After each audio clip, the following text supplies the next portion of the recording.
Ceiling fan কেন খুলে পড়ে যায়? সিলিং ফ্যান কোন জায়গা থেকে খুলে পড়ে যায়? সিলিং ফ্যানের কোন নাকটা গুরুত্বপূর্ণভাবে তার দেওয়া লাগবে? সিলিং ফ্যান খুলে পড়ে যাওয়ার দুর্ঘটনা থেকে বাঁচতে হলে অবশ্যই ভিডিওটা দেখে যাবেন। সিলিং ফ্যান অ্যাভেলেবেল নিচের নাট থেকে ছেড়ে পড়ে যায়। দেখতেছেন ভিডিওতে নিচের নাটটার কি অবস্থা, ক্ষয় হয়তো এক সময় ছেড়ে পড়ে যায় এই নাটটা। দেখেন নাটটা এখনো নতুন, ফ্যানটাও নতুন, কিন্তু নাটটা কতটুকু কেটে গেছে। এই নাটটা ক্ষয় হওয়া বা কেটে যাওয়ার একমাত্র কারণটা হলো নাটটা লুজ থাকার কারণে। এখন ফ্যানের পাইপটা দেখুন, পাইপটার হোলটা, নাটের হোলটা কত বড় হয়েছে।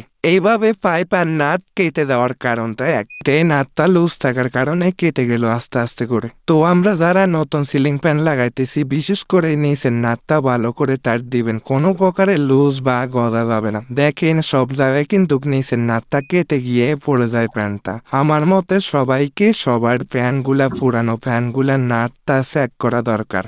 আর একটা বিষয়, যাদের ফ্যানে সেফটি ওয়্যার আছে তারা সেফটি ওয়্যারটা ভালো করে গুরুত্ব সহকারে লাগাবেন, কারণ এই ফ্যানটা ছেড়ে গেলে, নাটের গোড়া থেকে ছেড়ে গেলেও ফ্যানটা লটকে ঝুলে থাকবে, পড়বে না নেছে।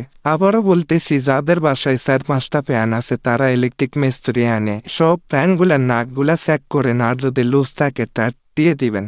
এতে করে ফ্যান ফুড়ে যাওয়া বা ফ্যানের নাট কেটে যাওয়া ঝুঁকি থাকবে না। এই ফ্যানটা দেখেন, এই ফ্যানটা খুলে পাইপটা কেটে নিচে পড়ে গেল। আসলে অনেকে সিলিং ফ্যান খুলে যাওয়াটা বা ফুলে যাওয়াটা বিশ্বাস করে না। বিশ্বাস করাটাই কঠিন হয়ে যায়। কি মোটা মোটা নাট, কি মোটা পাইপ, এইগুলা যে ছিঁড়ে ফুড়ে যাবে কেউ কল্পনা করে। বাস্তবে দেখলে দেখি আমরা পুরোটা উল্টাটা, যেটা পড়ার কথা ছিল না সেটাও কেটে পড়ে যায়। দেখেন একটা হাত মেলে নাট পুরাটাই কেটে গেল। আসলে এই নাটটা যখন নতুন দেখি আমরা, তখন কখনোই মনে হবে না এটা কেটে পড়ে যাবে। তো সিলিং ফ্যান কিভাবে পড়ে যায় আশা করি বুঝতে পারলেন না। যাদের পুরান সিলিং ফ্যান আছে তারা অবশ্যই চেক করে নেবেন নাট বল্টুগুলা। আজকের জন্য এ পর্যন্ত, আবারও দেখা হবে অন্য কোনো ভিডিও নিয়ে।